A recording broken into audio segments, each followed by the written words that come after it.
Please take your seats. Yes, yes. Get underway. Yes. Good. First, I have an apology. I forgot to name one of our co-sponsors for these conferences, the U.S. Institute of Peace, so I apologize. Add them to the list. We're now going to move to our second panel and get some perceptions and perspectives on the situation to follow on that very excellent first panel. The moderator for this panel is Christopher Muñoz, who is the Senior Associate for Africa and Regional Director for Central and West Africa at the National Democratic Institute, truly one of the fine experts on democracy building and elections, has been doing this for many, many years. He works tirelessly on building the institutions of democracy. He is a man of great respect, and we're delighted, Chris, to have you to moderate this panel. Turn it over to you. Thanks.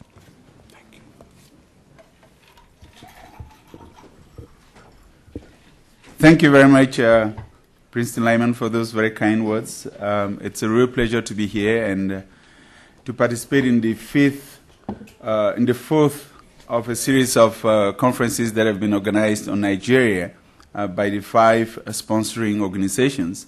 It's a really wonderful opportunity to allow all of us to exchange views on what is transpired.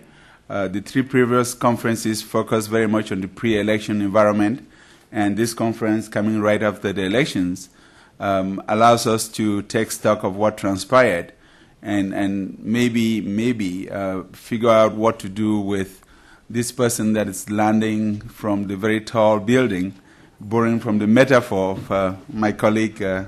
Ayo Obe. We've got a terrific panel here, and as you can see, we're moving gears. We're getting closer and closer to the inner workings of that process. I think the previous panel was of observers, people who watched the process from the outside.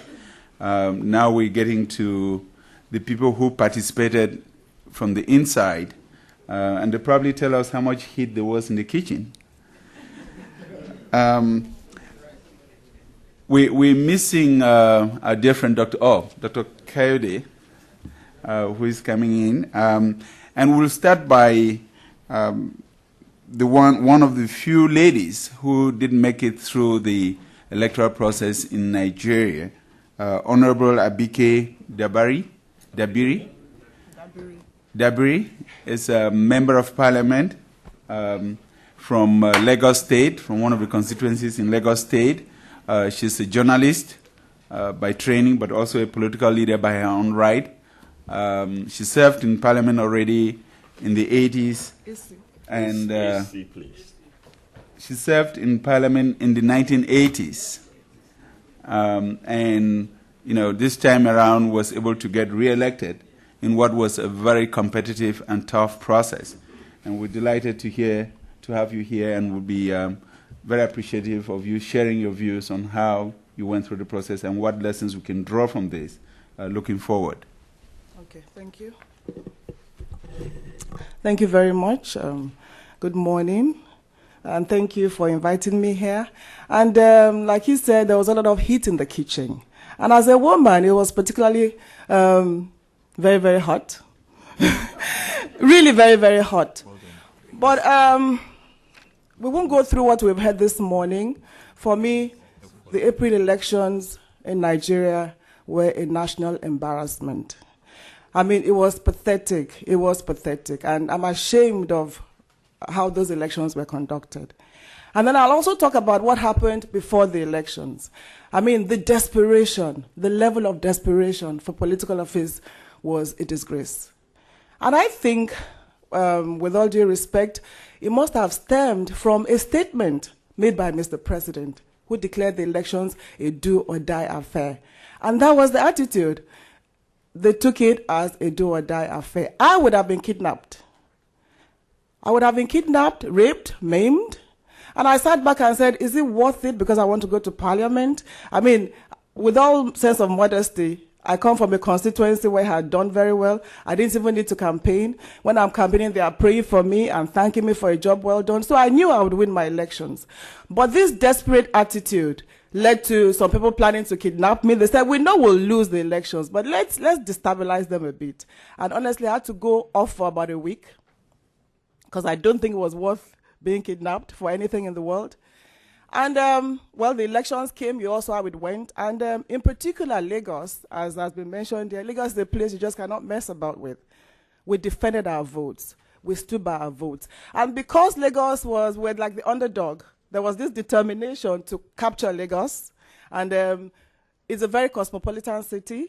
We're very aware in Lagos. We have a lot of media presence and a lot of we're determined that that would not happen, and we defended our votes, which I think should be a lesson for every state in Nigeria. We stood by the votes. When they decided not to count the votes, the people came out and said, you must count those votes. And I think, to God be the glory, we defended our votes in Lagos State. And we should be looking at the way forward. I think that is what we should be talking about now. Ayobe talked about landing. Well, there are many ways we can look at that. I believe that what happened in these elections was a failure of leadership. It was a failure of leadership. A failure of the presidency, a failure of INEC. The presidency controls INEC. INEC was designed to fail. INEC was not designed to conduct free and fair elections. From ab initio, we called the INEC chairman several times to give us assurances. We're going to pass a vote of no confidence on him, but we're divided. Some said, let's give him a benefit of the doubt. I will give him a benefit of the doubt, and he disappointed Nigerians. And I think he should be punished for that. I don't think he should go scot-free. Something should happen. We must be sanctioned for wrongdoings. So like I said, it's a failure of leadership. And I believe if today we have a president who says things must be done properly, things will be done properly. Nigerians are not difficult to rule, despite what anybody says. We are wonderful people and law-abiding people. And if you have a leader who says things must be done properly, things will be done properly, and we will achieve progress and success, you know. Some have asked for outright cancellation. I don't go for outright cancellation. I think we should let the tribunals work. And if the tribunals do work, a lot of results will be upturned. There are states that we've heard here from observers, we've heard from participants, elections did not take place. So if they have the evidence and they go to court and everything will be transparent, it will be on the internet, we'll ensure open coverage, then some elections will be overturned. And when that happens, it will be a major step forward. And I'm hoping that nothing will mess with the tribunals. The judiciary in Nigeria have given us a lot of hope and courage that they can be truly independent. And I think I've been talking to lawyers, this is the time for them to show that, you know, the legal department has really come to stay with all sorts of dignity and respect. The control of INEC is not truly independent. It's under the control of the presidency. And I think we in the parliament have a role to play. We must ensure that INEC becomes truly independent. And the chairmanship of INEC should be determined by the National Assembly and maybe the Chief Justice. It should be taken away from the President. The National Assembly should have a say. We must get 2/3 of members to vote to determine the fate of the INEC chairman and then decide who becomes the INEC chairman with recommendations for maybe the Chief Justice. This is flexible, but we should look at making INEC truly independent. But you cannot be truly independent if you don't have financial independence. INEC must be on first-line charge. Right now, they have to go cap in hand to the president to beg for their money. So they must be on first-line charge if we want true independence. And I think that we also have to work on. And maybe we should have staggered elections. That will be decided by INEC. I think they cannot handle everything at a time. We should look at that. Have staggered elections. If you can't do it all at a go, we can take it one step at a time. That might help us. And then we should be looking at having a 2- or 3-party state. I think when you have 50 parties, you're about to make mistakes. I don't even know the political parties. I know just maybe about 4 or 5 with their logos. We should look at having 2 or 3 strong party states. Otherwise, we're going to fall to a one-party state. We're going to decline to a one-party state, which will be tragic. And if we're not careful, we're going to have problems in the next 4 years because there will be no strong opposition if we go on the way we're going. The electronic registration should be a continuous exercise. I think we should start as early as we can to ensure continuous registration of voters. It's a good idea, it's a good program, but it was flawed because INEC, like I said, was designed to fail. So it's something we should take seriously, start now, make it an ongoing process, walk into some INEC office, do your registration, have your card with you. When you're 18 years old, you can update it. When you're 18, go and get registered and have your card with you. I think that is very important. And then IOB talked about transparency. That is very, very important. If you have a situation where you vote, the votes are counted, then there should be a score, a board, or a loudspeaker, or even a blackboard, anything, where you announce the results on the spot. Then the idea of carrying ballot boxes to some place, some people snatch the boxes, some shoot into the air, and all that will not occur. There must be transparency in our elections, and I think that is very, very important. Without transparency, we're going to get nowhere. And then I also will talk about the implications of what has happened. Don't forget that I was discussing with Farouk. We're in opposing parties. The PDP lost Lagos because we refused to allow them to rig. And Lagos is the commercial nerve center. They lost Abuja because it was impossible to manipulate elections in Abuja. That's the federal capital. And all the observers were there. They lost Kano, the commercial nerve center of the north, because it was impossible to rig there. The people of Kano, like the people of Lagos, will defend their votes with anything. Then they lost Abia, a commercial nerve center in the east, because again, the people refused to allow rigging. And that is a message we should pass to Nigerians. We must defend. Something has to give way. You must stand for something. We can't be cowards. We must be ready to defend ourselves. It's our tomorrow. It's our destiny. It's our future. And then I'll also talk about a lot of challenges before the new National Assembly. We have to amend the Electoral Act. And we have to look at the processes from when a candidate emerges from the party. The parties themselves are not quite the way they should be. From the way a candidate emerges from the party to the elections and to the aftermath of the elections, we must have a thorough overhaul of the Electoral Act. And it's a challenge before the new National Assembly. Fine, we're going to deal with constitutional amendment. There's no problem about that. But like I said, it's not even about amendments or whatever. It's about leadership and what we're determined to do as a people. But it's a challenge before us to make sure we amend the Act and correct whatever flaws we might find there. And then I wish this was taking place in Nigeria. And I wish that the Woodrow Center will arrange more, or this, we also should be able to do more of this back home. A lot of awareness amongst Nigerians. You know, what I tell my constituents is, as long as you vote and your votes do not count, politicians will continue to take you for granted. But if the politician knows that that man there, his vote can determine my future, then they will not take you for granted. If you collect 1,000, 2,000 naira, that's about how many dollars? $50, a bag of rice to vote for somebody, then you're risking your own future. So, you know, we must embark on a lot of awareness programs. Politicians, NGOs, human rights groups, with the Nigerian people. And I'm happy that the awareness is coming up amongst Nigerians. If you vote and your votes count, then that man, that politician, that governor, that parliamentarian, that president will not take you for granted. And when they come to you, ask them questions. What did you do? So what are you going back to do? If they don't do well, vote them out. That is the only way out. And I hope that we're already talking with some NGOs to embark on a lot of awareness campaigns as soon as we can, as soon as we settle in. Some are not going to be there. Some governors will have to go because they didn't win their elections. I'm hoping the tribunals will upturn a lot of things. And then I believe that we will achieve progress. Fine, like I said, it's a national embarrassment, but I think with determination and with more credible Nigerians joining the political terrain, we have to make a difference. The future is in our hands. We thank you for organizing this, but ultimately we have to change our future. We have to. It's our destiny, it's our tomorrow, and it's actually in our hands. I thank you very much. Thank you very much, Honorable Dabri. Next, I would call on our good friend, Dr. Kayode Fayemi, who is an academic but also a civic leader, and who in the last go-round decided to thrust himself into the political arena, running for the governorship of Ekiti State. Kerry, if you can make opening remarks for about 10, 12 minutes, we'll appreciate that. Thank you, Chris. And I also would like to thank the consortium responsible for this event.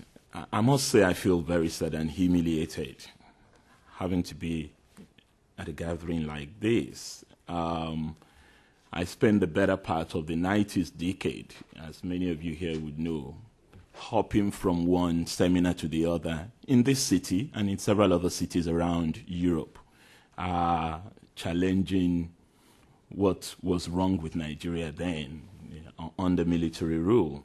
And now that we seem to have moved a little bit away from that terrible nightmare, I thought we would be moving along a trajectory that is more positive. But I can tell you that my own experience, it was like something out of a bad Hollywood horror movie. In Ekiti State, I'll restrict my talk to Ekiti because I know you can hear about others, and the observers have spoken about what they saw. But I was the Action Congress candidate in Ekiti State for the governorship election. And anyone who knew the processes leading up to that election could almost tell you categorically that Action Congress was going to take Ekiti State. All the surveys said it. On the streets in Ekiti, you would find evidence of that. And even the party that was the main party we were challenging, the ruling party, PDP, had gone through a series of problems, culminating in the impeachment of their main figure, Ayo Fayose. That was the governor in Ekiti State. And the experience had been seen as one bad involvement in the so-called mainstream politics of Nigeria. Ekiti went to PDP allegedly in 2003 because Ekiti people wanted to be part of the mainstream. But then after 8 years of mainstream, nothing had come to Ekiti from the center. And the election in Ekiti, luckily, we knew, or at least anticipated what was going to happen. We didn't expect the enormity of what transpired, but we anticipated it, and we had made preparations, both in terms of the presence of journalists. Ekiti had the largest number of international journalists in the governorship election. New York Times was there, Independent of London was there, Mail and Guardian was there, Radio Netherlands, BBC, they were all in Ekiti. And they were shocked at what they saw. I'm sure some of you have read Lydia Paul Green's, Richard Dowding's, and several other commentaries on what happened in Ekiti. And this started from about 9 in a couple of the major cities. There were no elections. By 9 o'clock, the ballot boxes had been carted away, particularly in places like Idosi local government and places, some parts of Ekiti West, where my good brother Paul Olatoye and my other brother Akin Oshintoku come from. And in Efon, of course, election had been cancelled there by 11 o'clock in the morning. And in spite of this, PDP still lost that election. The Independent mentioned in a little remark how my brother Akin Oshintoku came into the collation center. Apparently when they saw the way things were tilting, and whether this is true or not remains to be seen. But And things started changing after I left. A strange coincidence, but I wouldn't comment on that until we get to the tribunal. But the importance of what I'm saying is that even though I'm no shrinking violet when it comes to this kind of issues, and I've had at least the privilege of monitoring elections in about 25 countries on the continent of Africa, I can put my hand on my chest and say there was nowhere I experienced what we went through in Ekiti in April 2007 election. And it wasn't even the fact that they did it. The word that kept jumping out of my mouth and out of the mouths of many observers ever since was impunity, impunity, impunity. It was that they didn't care. And they were so slipshod, as would be revealed at the tribunal, at least in the case of Ekiti, and I've heard that it was the same in several other states. I mean, the same person would, the presiding officer will sign for like 10 units in one word. He would also sign for party agents and then refuse to allow counting to be done at the polling unit, not at the local government collation center, but figures would appear at the state level. This was what we went through in Ekiti state. So I couldn't agree more with those who have already said that this was an election programmed to fail. 3 weeks to the election, I had cause to write to all the security agencies in Ekiti about the role of the person who was the emergency administrator in our state. And I raised specific time periods, people present at the meetings they were having to organize this brigandage. And of course he denied it. He said I had penetrated his security network. That's why I kept getting all sorts of information about what was going on. But he never denied that the PDP was holding regular meetings inside Government House when you had an administrator who was supposed to be non-partisan and independent in Ekiti State. All he told me was, well, if the Action Congress wants to have meetings in the Government House too, you can come. And I said, it wasn't about Action Congress having meetings in Government House. You were here for a purpose. You were supposed to provide a level playing field. But you had not done that. The most pernicious of this whole nightmarish experience that we went through was the presence of soldiers and police. I mean, I haven't had that in the earlier observation. Maybe this was not present in many of the states that the observers were. In Ekiti State, soldiers were live in the elections, providing backup for PDP chieftains who had been given official mobile policemen. We have evidence of everything I'm saying to you because we also had spy cameras deployed across the state. In my brother's house, during the runoff of the election, Akion Shintokun is sitting there, the runoff of the assembly elections, he wasn't present, he was probably in Abuja or somewhere else. It was his house that they used as the base for the thugs that they brought from all over the state. And this was captured. And the soldiers were the ones driving away the ordinary voters. I mean, he was our main man on the ground, Mr. Olatoye of the Action Congress, and the experience was nightmarish for them. They were calling me every minute. Oh, they've carted this box away. Oh, doctor, what do we do? They're moving to the next one. They're going to take the box away with mobile policemen in tow.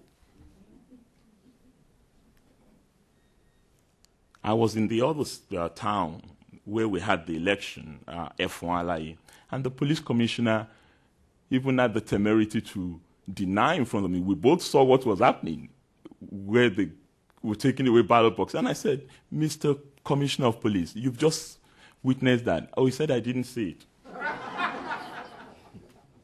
So this was the kind of state-backed criminality that masqueraded for elections in Nigeria.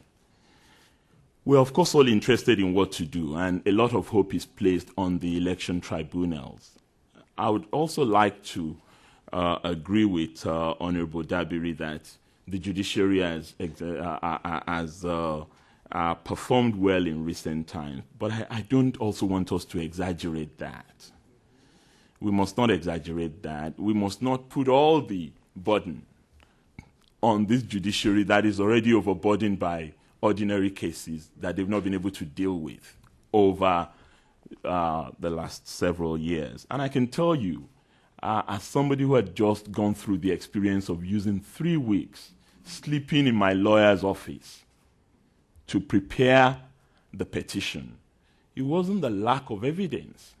It was what you have to put together according to the practice guideline that the Election Petitions Tribunal issued, which included the fact that you must not just name all your witnesses, and if you have 1,000 or 2,000 of them, you must name all of them, and you must swear all of them to affidavits before your petition is even accepted. Of course, the NBA kicked up a force.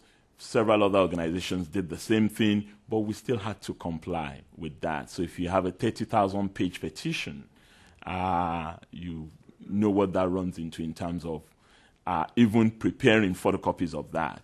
Not to mention, if you happen to have 5 senior advocates of Nigeria, as I do, Ayo is there. She knows what they charge for this kind of work. So at the end of the day, true delay may not be denial, but it's going to contribute to difficulties. And what is also clear is that if the legal is not accompanied by the political, there's every likelihood that the judiciary would err on the side of caution. Well, somebody has already been sworn in, because we also explored the possibility of stopping the swearing in of the so-called governor-elect in our state. And the position of the law on that is that, no, we cannot do it. That leaves us in some limbo, but we still have a lot of hope that the elections tribunals would do its job well, especially in places where the rigging was so egregious and everybody could say categorically what happened in those places. Yes, way forward, electoral reform is fine, but electoral reform is not the panacea for this crisis of governance that we face. It has to be a constitutional reform that focuses on reducing this overwhelming power of the center in Nigeria. The powers, I've said it in several other places, the president of Nigeria is more powerful than the president of the United States. And we've got to be able to do something that reduces this weight, because when you now put it in the hands of somebody who believes that strength is might, and not that leadership means empowering others to be able to do the right thing, then you run into a problem, as we've obviously run into in the case of President Obasanjo. So electoral reform, I agree we need to do something about that, particularly about the appointments and funding of the Electoral Commission.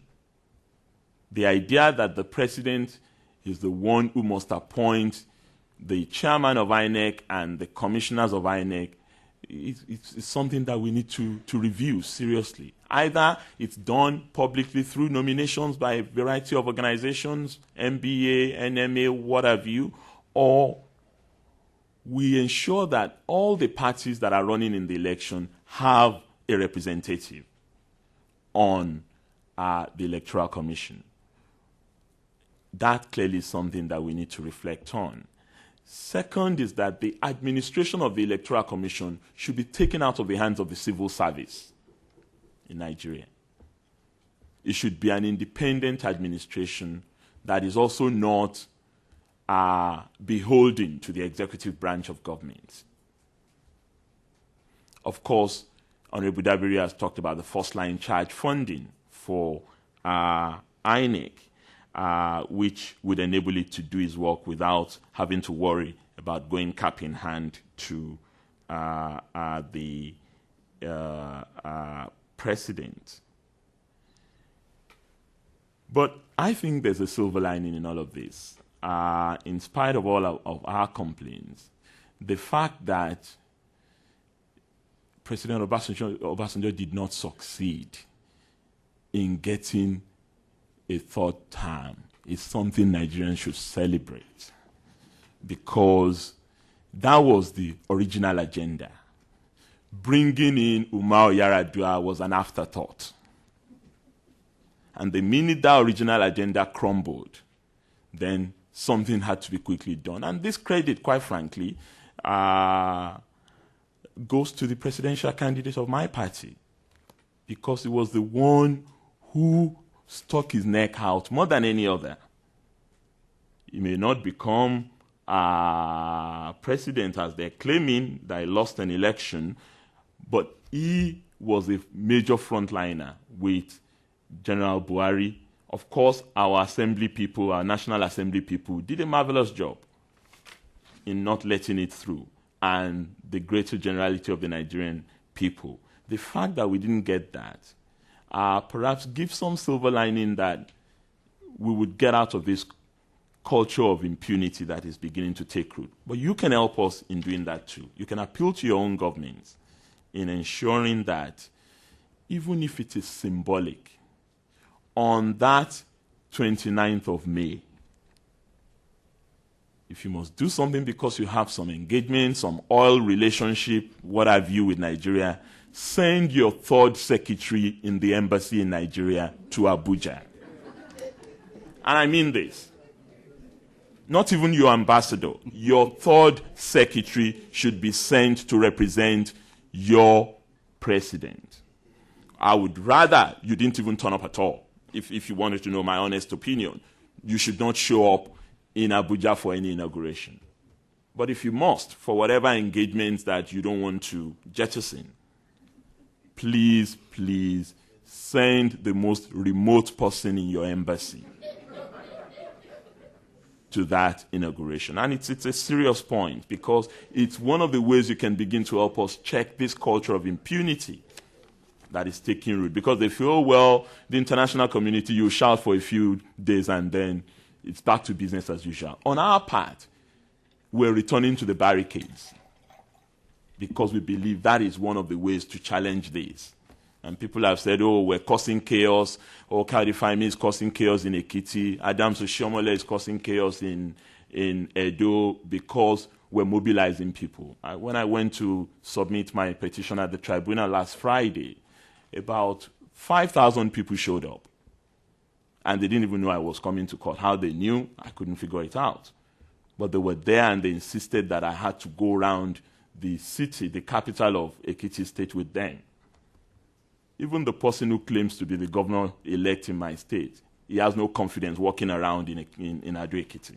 And for me, that's a silver lining. That also shows that we would fight for this, and we wouldn't let anything compromise the wishes of the Nigerian people, which is, if there's anything to this, it's the only reason why I turned up. In spite of being sad and feeling really humiliated that I have to do this after I've done it years back, it's a continuing struggle, and I thank you for giving us the opportunity to do it.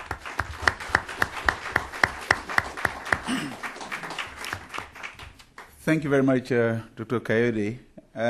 We'll now call on a good friend, Innocent Chukwuma, who is the chairman of the Transition Monitoring Group, a coalition of over 250 civil society organizations that mobilized over 50,000 domestic observers, Nigerians, to monitor these elections.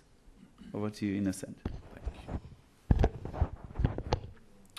Thank you, Chris. I welcome the opportunity to be here and to share my perspectives on the recent elections in Nigeria. This would actually be the third time I'll be participating in the programs organized by this consortium. I remember on March the 9th, when the topic was on pre-election preparations, and I had said that the Independent National Electoral Commission was deliberately unprepared for that elections, and that it was also brazenly biased in favor of the ruling party, and that the outcome will be something less than Nigerians expected. Even while I was saying that I had hoped that the outcome would prove me wrong, even though it will diminish my ability as an analyst to predict what would happen, but at least it would help the Nigerian people by giving them an elections that they could use to build on that. But unfortunately, those predictions came to pass. I have no intention of boring you with the observations that the TMG made in the last elections, because the previous speakers have eloquently captured that. What I expect to do in the next 10 minutes is to share with you why those who perpetrated this fraud should not be allowed to get away with it. And secondly, address some of the issues that have been raised by those who are saying, yeah, the elections were bad and all that. Let's allow the president-elect to continue because he has pledged to continue the messianic reforms started by President Obasanjo.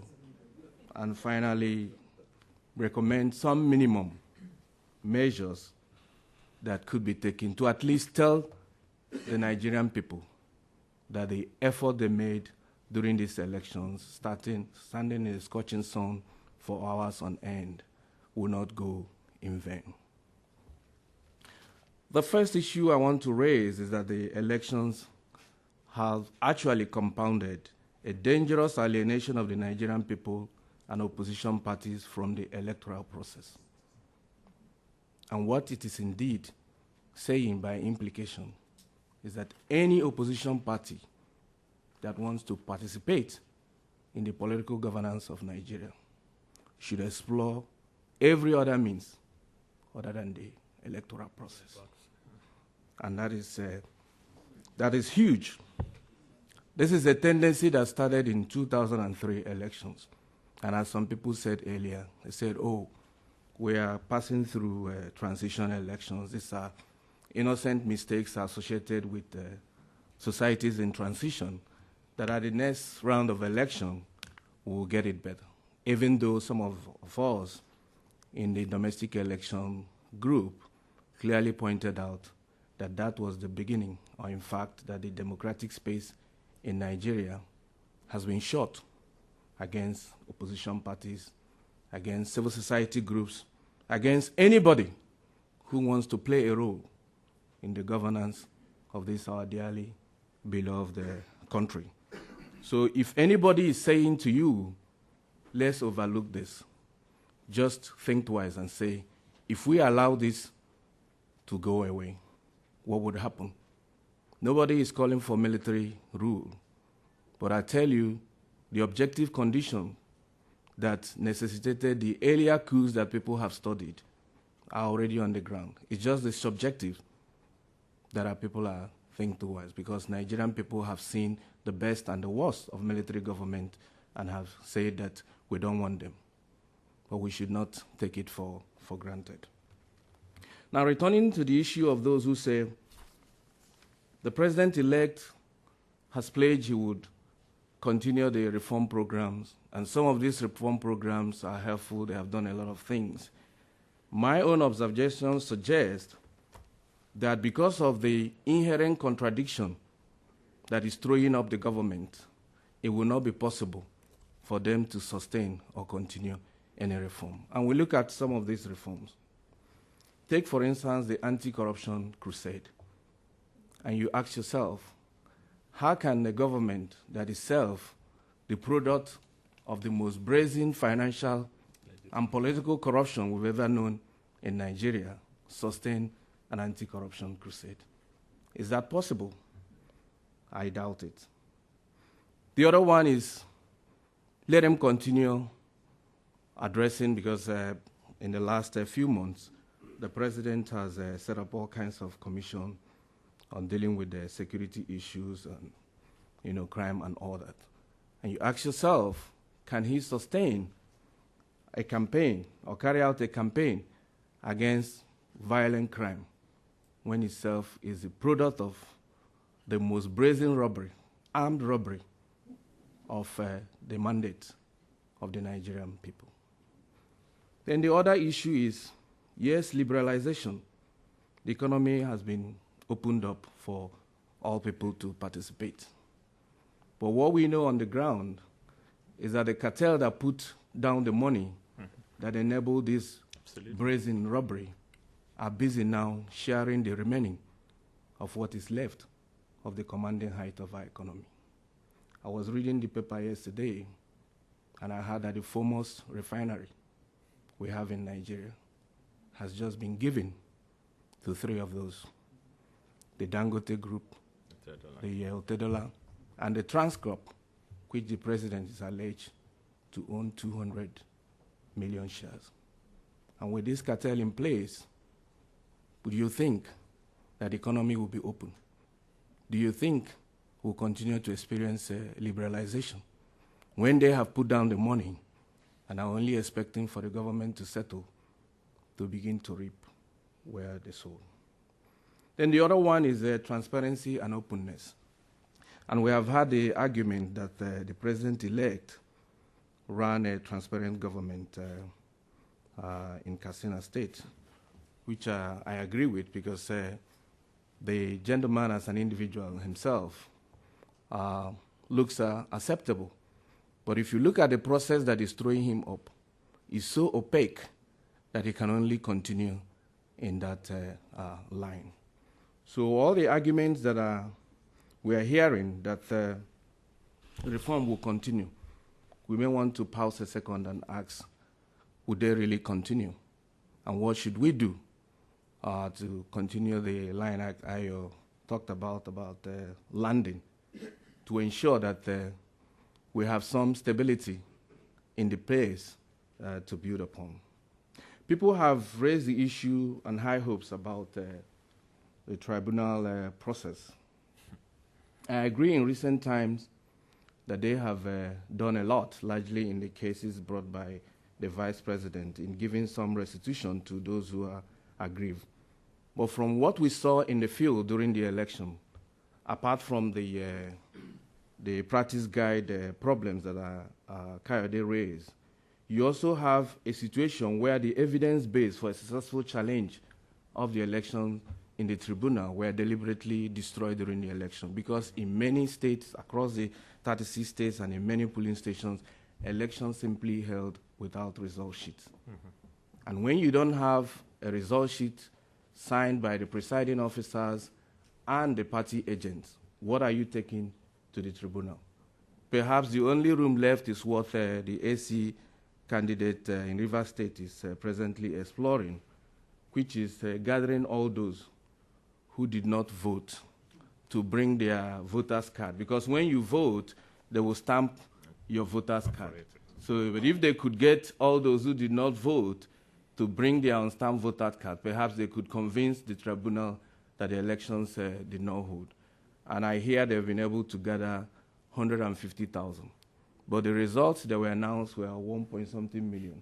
So if you remove 150,000 votes from 1-point-something million, the person who was declared will still be seen by the court, no matter how independent and impartial they are. But on the basis of evidence before them and the rules of procedure, they will tell you their hands are tied, that they have to rule on the basis of what is before them.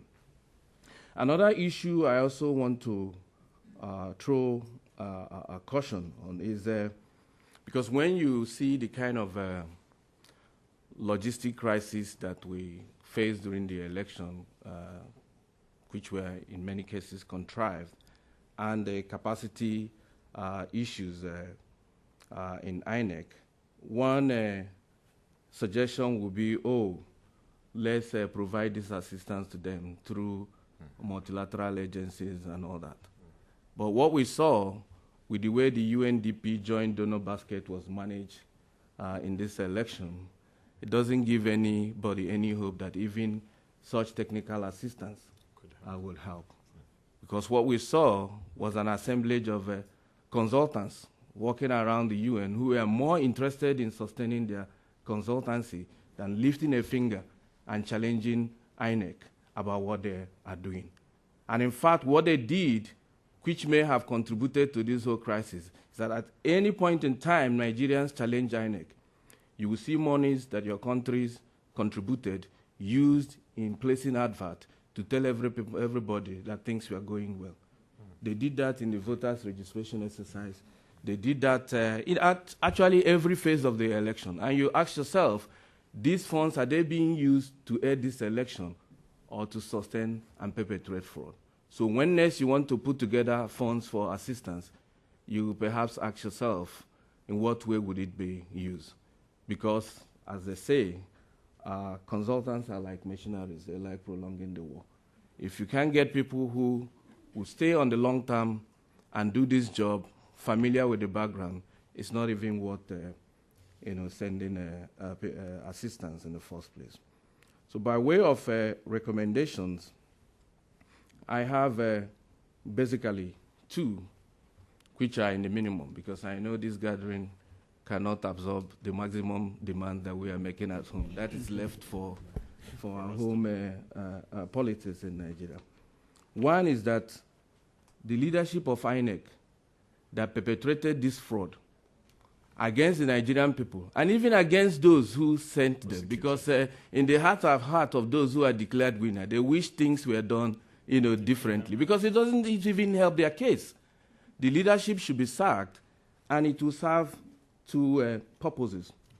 One is that it will send the message out there that people can't mess up in public service and get away with it. Those who are appointed to replace them, realizing what happened to them, may perhaps think twice. And the second, an important purpose it will serve, is that it will remove from INEC all those who are bent on defending this perfidy and allow opposition candidates who are currently challenging the elections access to vital documents that will help them improving their case. Without the sacking of the present leadership of INEC, forget the tribunals. Because as we saw in 2003, a particular candidate in Rivers State had to go up to Supreme Court to compel INEC to give them access to result sheets, which are public documents that should be in the public domain in the first place. Then the other demand is there should be a public inquiry that every Nigerian that is interested should have access to on the conduct of this election. We deserve to know what happened. We deserve to know why the system failed us, so that if we are thinking of moving forward, for even in the interest of the president-elect, he has said that he will look at INEC. But without a proper inquiry to tell us what happened, you may not know where to begin with. And I rest my case there. Thank you.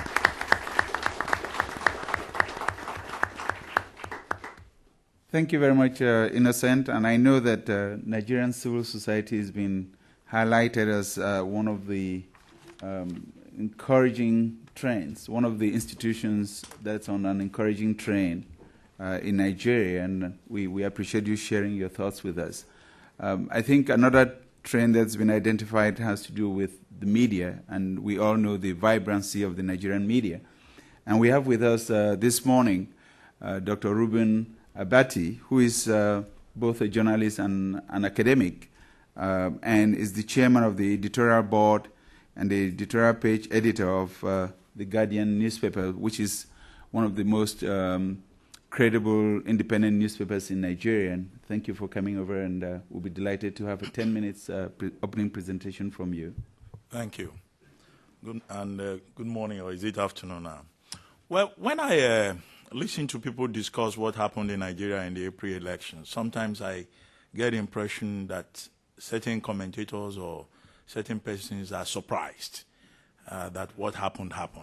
I think that the element of surprise should just be set aside, because what happened in the electoral process was foreseeable. It had been predicted, and nobody was in any doubt at all that there will be fraud, that there will be rigging, and that, the integrity of the elections will be compromised. Because indeed, the rigging began long before the elections took place, and the evidence was available, and this was articulated both in the public domain in Nigeria and at international fora. The party primaries was a selection process in, many instances, in virtually every instance. The president himself made it clear that the election would be a do-or-die affair. Long before the elections, the president said publicly that he had identified his successor, and he named that successor to be Umaru Yar'Adua. So whatever happened was just to deliver this particular candidate who had been anointed. The PDP made it clear that it would still regain majority, but that it would be very kind and very nice. It would donate some states to some political parties. So, when you hear something like, well, in some of those states, it was because the political parties worked very hard, we should look for other reasons. Perhaps the PDP allowed some political parties to take those states because in those states, the threat of violence was more real, was more potent, and the fear that if those states were taken, there could be an implosion. Now, beyond all this, I think that the point has been well made that the way the elections turned out remains an embarrassment to the Nigerian people and to Nigeria as a country. Namely that after 8 years of experimentation with democracy, we seem not to have made much progress in terms of adoption of basic international standards and best practices. I think the election itself should also be taken as a major embarrassment for President Olusegun Obasanjo, who came to power in 1999 as a statesman, as a highly respected defender of values, and who is now ending his career on a note of an anticlimax. And why do I say this? What may well happen is that the legacy of President Obasanjo may be defined at the end of the day in terms of the failed third-term agenda and the manipulation, the mismanagement of the 2007 elections. The third leg of it is that it also constitutes an embarrassment to the Yar'Adua government that is coming in on May 29. The point has been well made about the legitimacy crisis that government will face. But I think that the problem that government will face will be more than just the issue of being accepted by the Nigerian people. I think we have to worry more about a situation where we could have instability in Nigeria, where governance will be very difficult in many parts of the country. Because there is almost a universal consensus now that, look, this electoral process, this new government is a product of mischief, and there are doubts. And, there's so much distrust within the community. So the average Nigerian will not think that this government or that government is there necessarily because his or her vote counted, but because this particular government has been selected. And already in a state like Anambra, we're told that there are about 88 petitions, electoral petitions, either been prepared or already been presented. Imagine a situation whereby in about 36 states, you have so many petitions and the tribunals have to deal with so many cases. What will happen is that in many parts of Nigeria, Nigerians are going to focus on resolving and clearing the mess that has happened. And the ordinary Nigerian will have been short-served because it will have been short-changed. Because the ordinary Nigerian is really interested in governance in the country moving forward. The second issue that I see is the one that affects the entire Nigerian society, how this can have an effect on the Nigerian society. I think that the moral crisis that we face in Nigeria has been further deepened. Nigerians like to talk about the disappearance of values, the moral turpitude within the society. What these recent elections are proven again is that we need a problem of moral, we have a problem of moral regeneration. How do we turn this community around so that we can rediscover those basic values that are important in other communities? we are producing a generation of Nigerians now for whom a bad example is being set. And what is this bad example? That if you have power, you can do anything. That the man that has position is the man who is the wisest in the community. Fayemi made a point about how the Nigerian presidency is more powerful than even the American presidency. The point he's making is about the reign of impunity and the difficulty in instituting a rewards and sanctions system. The thinking that people can do things and get away with them. Now, the Minister of Justice and Attorney General of the Federation, shortly after the elections, provided reasons why occasionally the federal government does not obey court orders. And the president later had to amend that to say, no, we obey court orders. But the reality, of course, is that you have a selective application of the rule of law. And that sets a bad example within the community. Just about a few days after the elections, there were reports in the newspapers that students who were sitting for entrance examinations into universities had raised the level of exam malpractice. They were beginning to use cell phones to cheat in the exam hall. Parents were sending SMS messages to their children in the exam hall so that they could cheat. Now, when we looked at this as an editorial subject, we said, well, why should anybody be surprised? These young people, many of them were polling agents during the recent elections. And they've seen how grown-ups, they've seen how important people in Nigeria were cheating. So they too, they've simply raised the bar. You know, and this is the kind of crisis that we face in Nigeria. When we had a similar forum in March, we made the point that, look, in 1999, there were malpractices. International observers stated that in 2003, Nigerians had increased the methods of rigging.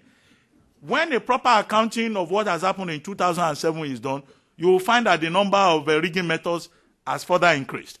And in 2011, you can be sure that people are already working on how to rig more in the future. The point was made about how the opposition has been alienated and how members of the opposition are likely to look for new methods of engaging the system and being part of the system. I think what is more likely to happen is that a lot of good people will be driven away from the public space. If you look at the last elections, a few persons came up. I mean, Fayemi would have been happy doing his NGO work. Professor Utomi here is an academic, you know, and a very active person in civil society. But you have many examples like that who decided, members of the middle class, and said, look, don't let us leave politics to this so-called professional political class. Let us be part of it. But I think virtually all of them were disappointed. And the danger in that is that what has happened will further drive people who really want to serve away from the electoral process and from the public domain. Because what has been established is simply that for you to win election in Nigeria, you must have a gift for thuggery, you must have a godfather, and then you must have the conscience to just do anything at all. Okay? And people who think that there are standards and there are values may not be able to take part in that process. The third issue, I think, is about opportunities for lessons. Now, Nigerians like to talk about lessons a lot. After the 1999 elections, you know, we started documenting what lessons we could learn. 2003, what lessons can we learn for the future so that future elections can be better? What the 2000 elections demonstrated is simply that we did not learn any lessons at all. And after the elections, there has been a refusal on the part of the system to learn any lessons or to even recognize that there are lessons to be learned at all or room for improvement in the future. And, you know, if you look at the situation in Nigeria at the moment, the immediate aftermath of the elections, this can be simply defined. Yes, there is a concern about how the elections have turned out. Today, for example, the Nigerian Bar Association directed all lawyers to stay away from the courts. Okay? The the coalition of Democrats, the umbrella body of the opposition parties, is also threatening to put up a protest before May 29 or May 29. So there have been protests. But on the part of government, the federal government itself, there has been a kind of denial. Okay? There was some debate earlier on about admission of guilt, no admission of guilt. The simple summary of it is this. The president initially admitted that there were flaws in the election. But later he amended that. He said since 1959, when he had been witnessing elections in Nigeria, there was no election that was not fraudulent, that did not have problems. And that nobody should ever expect that elections will be held in Nigeria and there will be no problems at all. And he went on to say that, look, both local monitors and international observers who are commenting on this process, they lack deep knowledge about Nigeria and that they are talking rubbish. So the official position is that when you criticize, you are talking rubbish. Then the INEC chairman has also spoken, severally on the outcome of the elections. He says, for example, that the elections were free and fair, and he awarded himself and INEC 80%. And he went ahead to say, look, if there were any flaws in the election, it was the handiwork of saboteurs. And he has threatened that those saboteurs will be prosecuted. Okay? What we then find is an attempt to intimidate anybody who attempts any kind of criticism.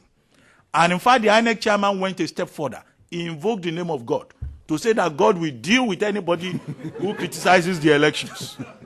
So if you have faith in God, know that the INEC chairman has already contacted God to do something about you. Okay, I'm being told to wrap up when I have not even started. Okay, okay, I will hurry up.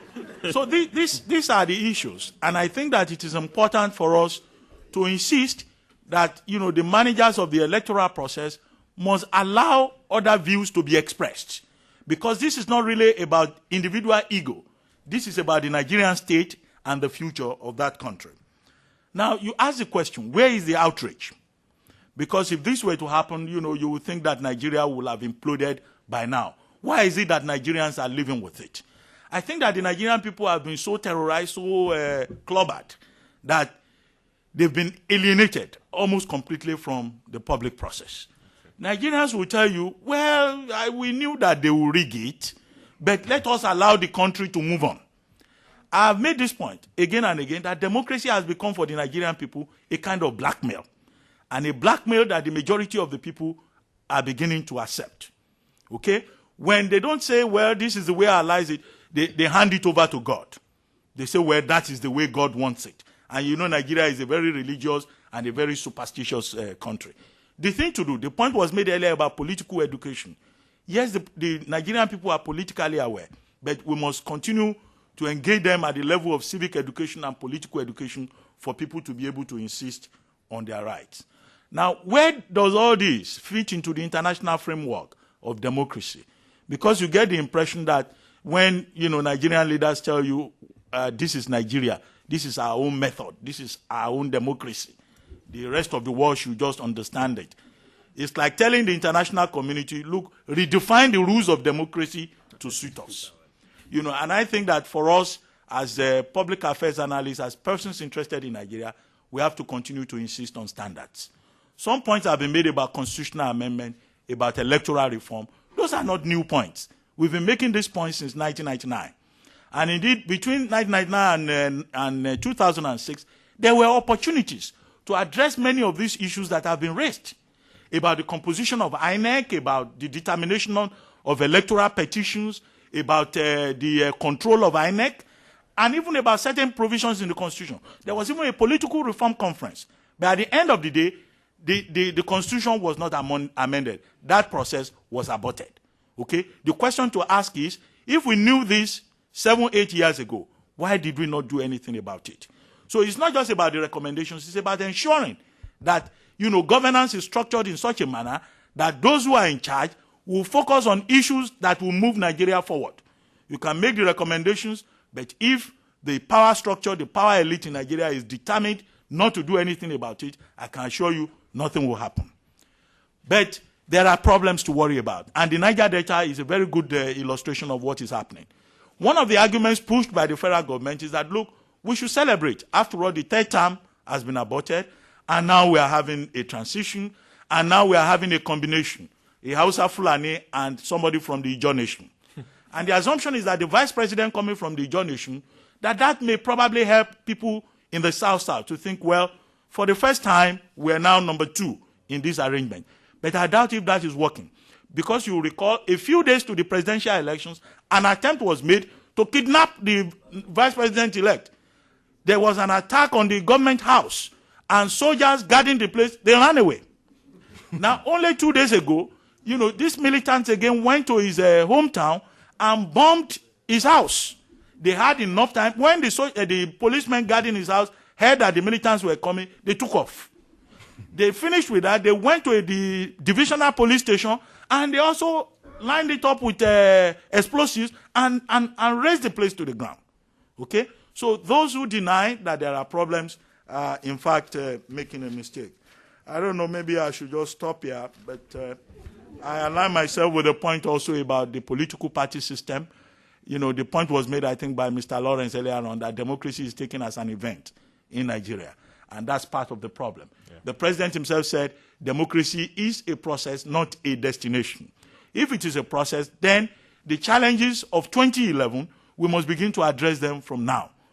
Each time we have an election in Nigeria, it is only 2-3 weeks, a month to the election that they will start preparing ballot papers, voters register. So you then find that there isn't even enough time to do quality work. Finally, just before I go, what does the new president have in stock for us? The point has been made that, well, the man has talked about continuity, the man has talked about sustainability of reform. The truth of the matter is that, as I sit here, I don't exactly know what the president-elect wants to deliver. I've had a lot of catchphrases about the economy, about Niger Delta, about roads, about NEPA. Those are just catchphrases that people are familiar with. I think that, we must put pressure on the new government to come up with concrete, creative, original, achievable ideas about what it wants to do for the Nigerian people.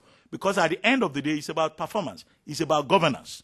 Nigerians want good roads. They want regular power supply. They want a government that performs. Thank you.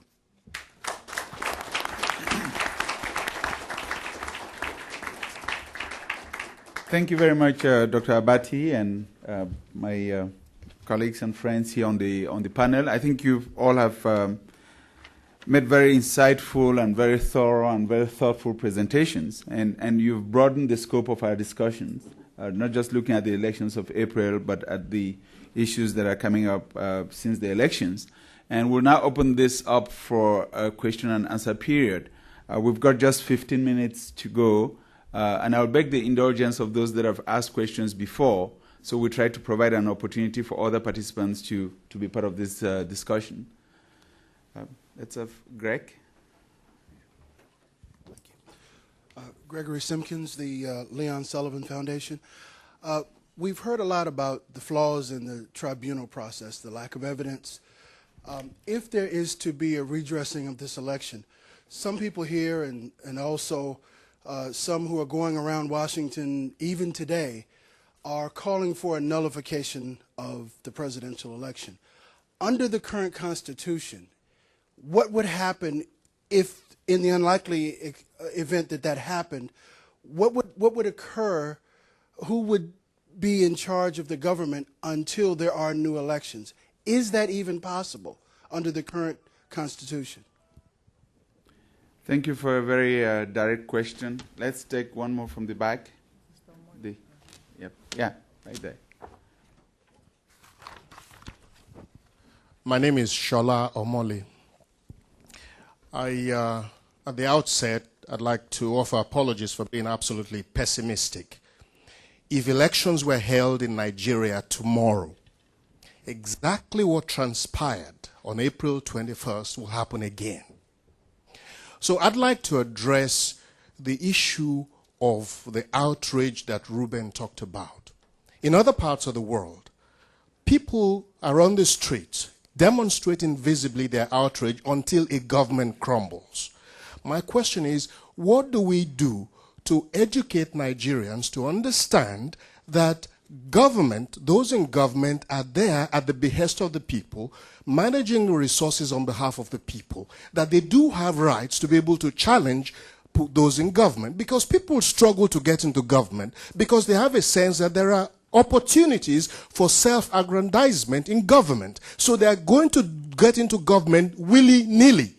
What do we do to begin to build transparency and accountability mechanisms into our society such that people are able to ask People who go into government, what have you done? Give me a report card. What have you done? And then pay you back either to get you out or get you there in the future. What kind of programs are we going to do to ensure that people are truly educated? Thank you. We have an embarrassment of riches here. Too many hands. Let me take the gentleman right here to Pat Otumi's left. Hi, my name is Patrick. Hello, my name is Patrick Okibo, Otomi Political Action Committee. On June 12th, or when June 12th happened, Nigerians went into the streets because they felt there was something to fight for, and there was hope. We were fighting for something because we knew that if we fought hard enough, there was something to win.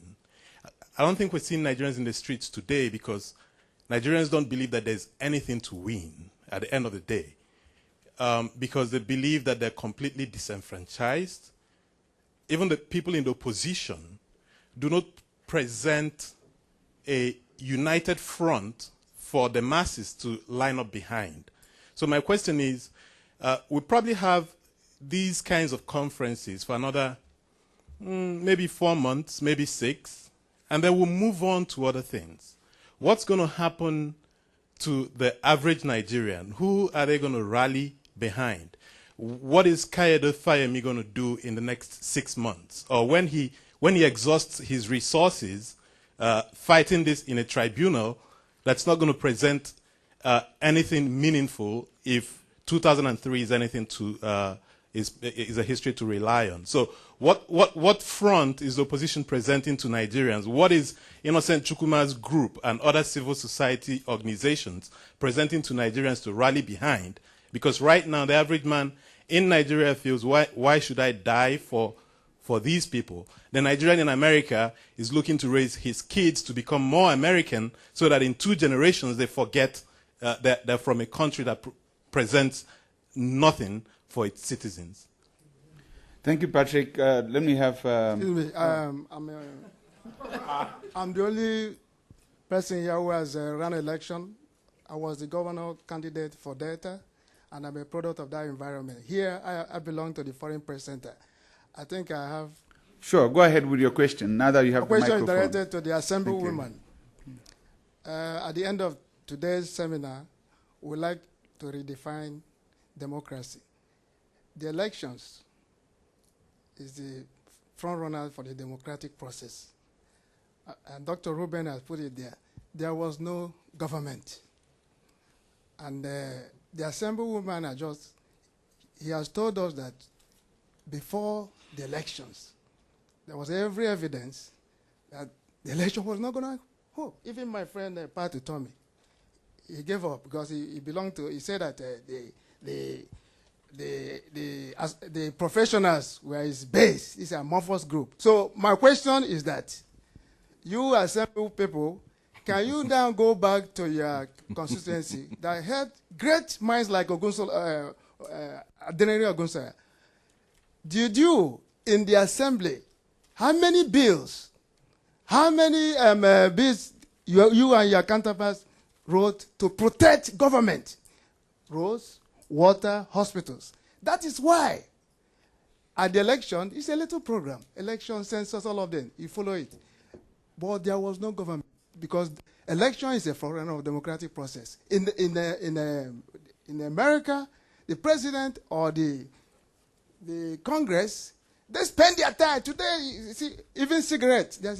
So my issue is that you're laughing, madam. You have not funny. You told the story that Lagos, Abia. The governor of Abia is the dirtiest city in the world. Go to the Google. It is not that they contend the PDP. It is not true. They overrigged the PDP. The same thing in Lagos State. The governor there overrigged the PDP. That is the truth. And I'm saying this, as we are the last batch of Abiola here. And that gentleman for Sullivan. Can you Louis just sum up there. So this is a seminar, seriously. Propaganda should not be part of this thing. Let us support the opposition, but at the same time, let some truth be told. Finally, the police, this is a seminar, I cannot ask the question. The question is that you have not done your job. You cannot tell me one bill you and all of them have done to protect Nigerian governance. Roads, election is important, but it's not the main issue. How can we not have roads? How can we not have railways? You were in the assembly, and you knew what they are complaining about 8 years, 5 months to go. Why didn't you make sure you wrote some bills? There are people in that assembly, they don't even know what is a bill, and yet they say they are senators. Thank you very much for your observations. Let me have Peter ask the 5th question for this round. He was burning to ask the question, and then we'll give an opportunity for our panelists to respond. Thank you. I'm seizing an opportunity because of the character of the people on the podium. There is a shadow being cast in this process by the military, and people are wondering about that dimension. And it's quite clear that there is an absolute consensus among the candidates and all the political players that civilian political processes must hold. 80% of Nigerians in poll after poll oppose any consideration of a return to military rule, and yet the military is there, and I'd like an assessment from anybody who wants to address that difficult question analytically about where the military may stand in this process. Thank you very much, Peter. We have 5 very good questions, and we'll try to have very succinct, direct responses. And if there's time, we can take another round of questions. So who wants to go first? Okay. Kayode? Okay. You, yeah. Well, thank you, moderator. There was a specific question directed at me by Patrick. Yep. What next? Well, I'm sure you're aware that a couple of us, because the truth of the matter is that the situation in Nigeria is a dichotomy between those who want to render public service and those who just want to use office for self-aggrandizement, as you rightly put it. And some of us who believe that the only thing that has brought us into politics is service to our people, service to our communities. We've just come together. A number of us have just come together, led by the gentleman sitting next to you, Adams Oshomole, myself, Jimmy Agbaje, Usman Bugaje, a couple of us. And we've been talking about how to ensure that a movement comes out of this process, not just a political party, because there's also a myth that the only reason why we lost was because there were 50 political parties in Nigeria. I think it's balderdash. If we had had Action Congress and AMPP alongside the PDP, the do-or-die machinery would still have operated in exactly the same fashion it did. So let no one come around and tell us that it's because we have a number of us splintered into a variety of parties. Because the truth of the matter, as many people who follow these issues also know, is that some of those parties were just mere forbs. They were created. They were shells for PDP. And it's no wonder that immediately after the most fraudulent election that happened in Nigeria, about 10 of them showed up in Aguda House congratulating Umar Yar'Adua. And you have to wonder, where were they? Did they see the same thing the observers saw to have come to that conclusion? So I think we cannot really say that nothing will happen after this. The outrage has to continue. The illegitimacy of the Yar'Adua government must be kept on the front burner by Nigerians particularly, but also by the international community. And we on our part have decided that it's not just about tribunal. I used the word before that we would return to the barricades. And you can take that in every form that you understand it. It will be the barricade, it will be the courts, it will be political action. We will do everything that would ensure that we deepen this democracy. And it links up to the question that Peter asked. I deliberately refrained from touching on that in my presentation. But any student of civil-military relations knows that the more you get the military involved in civilian matters, in this case in Ekiti, soldiers thumbprinting ballot papers, the more you make yourself susceptible to a coup d'etat. Because these soldiers, after they've spent the money you've given them, they'll go back to their barracks, they will sit down and talk amongst themselves. Excellency, which excellency is this one? I rigged on his behalf. We were the ones they used in doing this, in perpetrating this perfidy. And it never goes away. So I am not going to put my hand on my chest and tell people here that they should rule out a coup d'etat in Nigeria. I used to be able to say that with every confidence. And ultimately, I still believe that it is not in our interest to have a military back. I spent the greater part of the last 2 decades fighting the military. I really don't want to do that again. But in order for that to be completely erased from the minds of our people, then they must see something about this impunity being challenged, and challenged openly. I mean, Innocent talks about removing the leadership of INEC. It's not enough. Maurice Iwu has to be prosecuted for what he did against the Nigerian people. And it's only when you do things like that that we can ultimately rest assured that changes would occur in the country. Those are the 2 key questions I want to respond to. Thank you, Katie. Honorable Dabiri. Thank you very much. Well, I think Mr. Mole's question and that of Patrick were sort of interrelated, and it's something that worries a lot of us. We talk about the Nigerian attitude. We just accept things. But I think it's because there's no form of leadership. There should be a rallying point to galvanize people, to get people together, to come out and fight against oppression and all that. And I think it starts with all of us. Patrick, Mr. Mole, all of us. There has to be that strong rallying point, and I'm hoping that it will not stop with just talking. We're in this hall now talking. He said his own. Ruben has spoken. Innocent has spoken. But there has to be a strong rallying point for us to get together. I was on a flight. I don't want to mention the name of the airline. They didn't give us food from Lagos to London. And I was complaining. And I kept complaining. And the Nigerians behind me said, it's enough now because it's not just about food. I said, no, it's not about food. I paid for it. But see, that is our attitude. And I became embarrassed. Keep quiet. Let's just get to where we're going. Let's pray God takes us to where we're going. But it's something we have to do about that attitude. And as long as we have that attitude, I'm sorry, people will continue to take us for granted. Then I don't understand what the gentleman said. Yes, but I'll answer you in any case because I don't think you seem to understand the workings of Parliament. And look, the executive has its role. After 4 years of this administration, I'm sure the National Assembly this assembly will live with our heads up high than that of the executive. We make laws, and there are no laws that are saying that you shouldn't provide roads, you shouldn't provide NEPA. No, so I think that's the question you asked. Maybe you didn't get it right. You knew the election was going to be a fact. You cannot say. No, he's the one saying. Well, that is Dr. No, excuse me. What did you do? What do you expect? Look. The National Assembly. Let me answer your question. Does not re-election of Obasanjo. Your role is to, in the 8 years you were there, you have not seen one bill.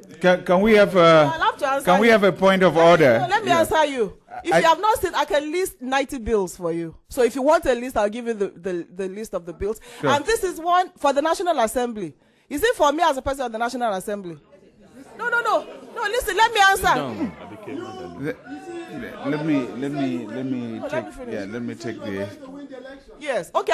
Okay. Fine. You want me to sell myself? I will. For if it's. One bill you did for your people. No, I will answer. No. It's okay. You are giving me more time. Can I have? Not your role. Your role is to conduct legislation so that Nigerian people, when they are banned, will come out and die for you. Yeah. Let's I'll answer. let's let me have a answer his little bit of question because we're talking about the decorum. national. No, it's okay. Maybe you should contest elections with the National Assembly. No, because I don't understand what he's talking about. When you talk about general bills, we've passed over 100 bills in this National Assembly. We had stability. We passed a lot of bills that touch on the lives of Nigerians. If you are talking as an individual, I happen to have been in the Action Congress, and we stood up against oppression and imposition. So I really don't know what you're talking about. This National Assembly has a lot of records. I cannot list everything for them. And if you're talking as an individual, I initiated 2 bills, you know. Well, I've done well for a private bill. Members didn't. Then attracted a lot of projects to my constituency. You know, so I don't know why you are making it personal. But most importantly, this National Assembly has done well. And that I know, say with a sense of pride. Thank you. Thank you very much, Honorable. Let's have Innocent, and then we'll finish with Dr. Abati. Well, I just want to respond briefly to the question Peter asked about, if I understand, the military. And what I can say, as I said earlier, is that if you are looking at it from the objective conditions on the ground, how people are satisfied with the performance of this government, how they see the incoming one going, even from the Afro Barometer surveys that we were involved in, from the inception where the approval rating was 80-something%, which at that time was the highest among societies in transition in Africa, to the last one you did, which was less than 40%, and again the worst among societies in transition, you will see that we have a serious problem. And the fact is that if we have a military coup today, believe me in confidence, as much as you and I would oppose it, people will go to the streets and jubilate. What is stopping that is because of the kind of things this government has done since it came in, looking at the military officials that were involved in politics during the military era, retiring all of them, getting them actively involved in peacekeeping and peace enforcement, and lately the bribery of giving them new cars, 307 and 206 vehicles all over the place, which they are hoping they would use to placate them. But it's still a troubling situation that is overhanging the politics in Nigeria. And when people are mooted in some way about, going frontal with this government, is that fear of the military coming back that is restraining them, which has become a kind of blackmail against people who want to see things done rightly in Nigeria. But the truth is that because of the subjective condition, the leadership is not there within the military now. We will not have a coup. Therefore, people should not be restrained in seeing that the wrongs in this election are righted. And finally, unless the perpetrators of this fraud are brought to justice, we will continue to have instability, we will continue to have credibility issues around this government, and it will help the incoming government to single out this individual. In your politics here, you have the fall guy syndrome. When something goes wrong, somebody is seen to pay for it. We want to see Maurice Iwu and his cohorts in INEC removed and brought to trial, and a public inquiry instituted so that we will know what happened and avoid it in future elections. Thanks. Thank you very much, Innocent. And as Dr. Abati takes the floor, I should remind you that there was a question about the nullification, Greg's question, and hopefully you can address that. Yes, the question about the nullification of the presidential election, suppose it happens. It won't just be nullification. The issue before the court will be to determine who exactly will be the rightful winner of that election. And given the situation in Nigeria, I think that I don't see that happening. Nigeria is far more complex, and these complexities arise when you are faced with this kind of situation. Take the president-elect now. So, he will be president already, and then when a man is already sitting in an office in Nigeria, it's very difficult to remove him. And when he is president, Nigerian presidents have powers that are almost divine powers. Awesome. It's almost like a monarchical arrangement where the king can do no wrong. So a situation whereby the presidential elections will be nullified, I don't foresee that at all. Also because, when the courts are faced with that kind of situation, they could opt for necessity, the doctrine of necessity, to prevent an anarchic situation in Nigeria. In the 2003 elections, the people who were removed, they were people who fell out with the power structure at the center. So not to talk of a man who is holding power at the center. You know, that's not likely to happen.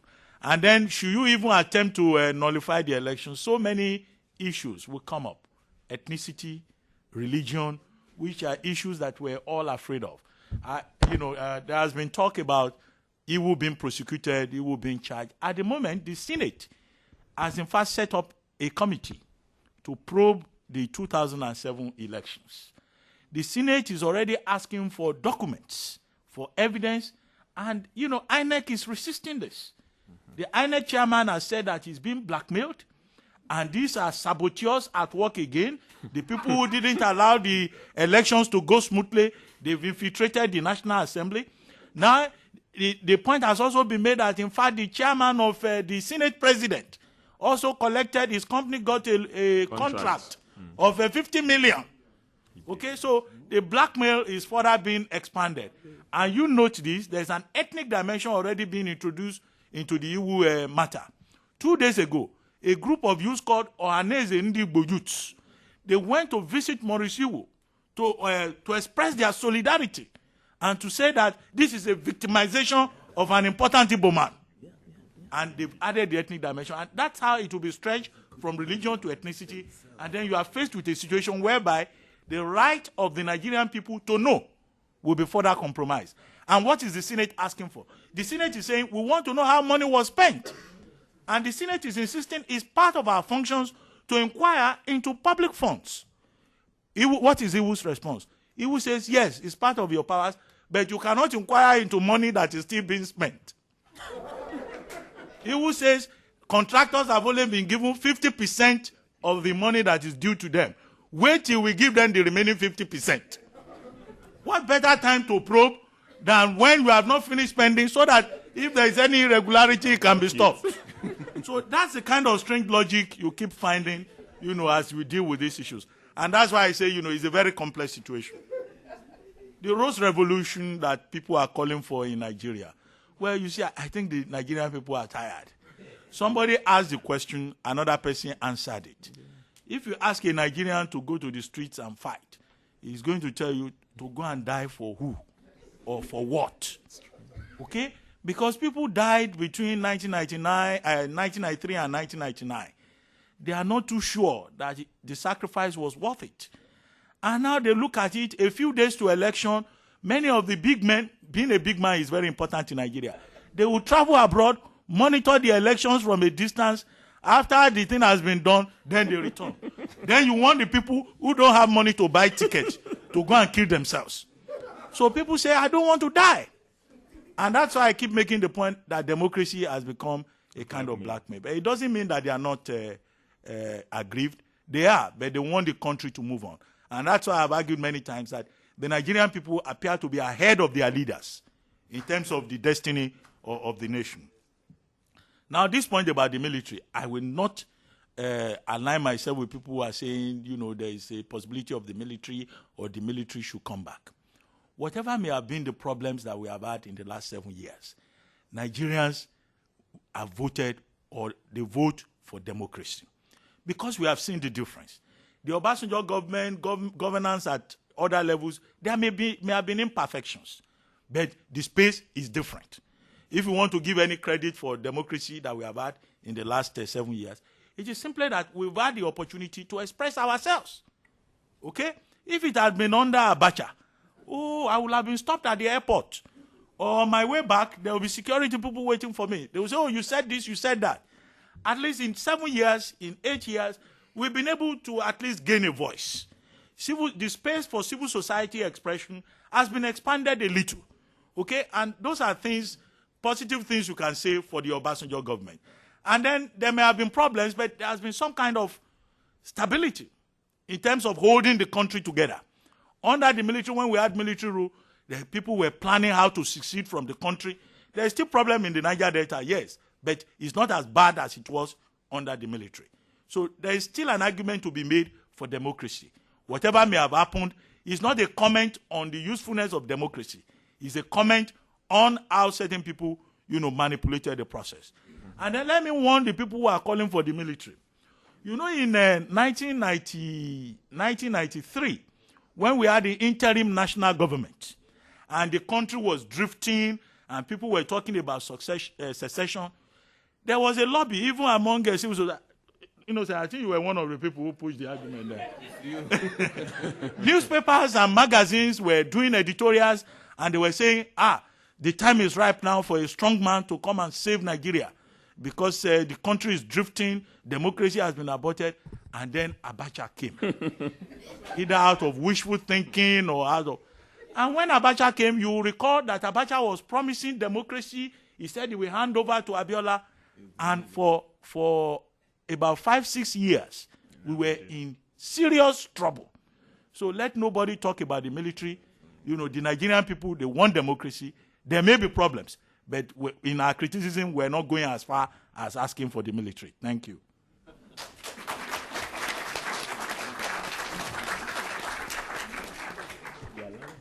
Thank you very much, Dr. Abati and the rest of the panelists. I do apologize because, as you can see, we're running over time. We're due to adjourn for lunch at 12:30. It's now 12:45. Okay. And it's not a very comfortable position to be between people and their lunch, especially when they've had such an insightful discussion. I just want to say that you all have raised very pertinent issues, and we're so thankful for you taking the time to share your stories with us, and for you bringing some serenity to this discussion, because in as much as the anecdotes can be interesting and funny, lest we forget we're talking about the well-being of 140 million people. We're talking about the largest, the country in Africa with the highest population, and we know so well that whatever happens in Nigeria, for better or for worse, could have huge implications across the sub-region and in all of Africa. And I think our panelists here today have really helped shed a lot of light on these issues. And thank you very much again. Please join me in thanking our panelists. Thank you, Chris. Thanks, this fantastic, incredible panel. Let me just say I'm going to ask you all to do something impossible, and that's to take lunch in 30 minutes. The lunch is served on the 3rd floor. You can take the stairs down. That's the easiest way to go. There is a room on the 4th floor for all those who are participating, our panelists, et cetera, and the ambassador. But for everybody else,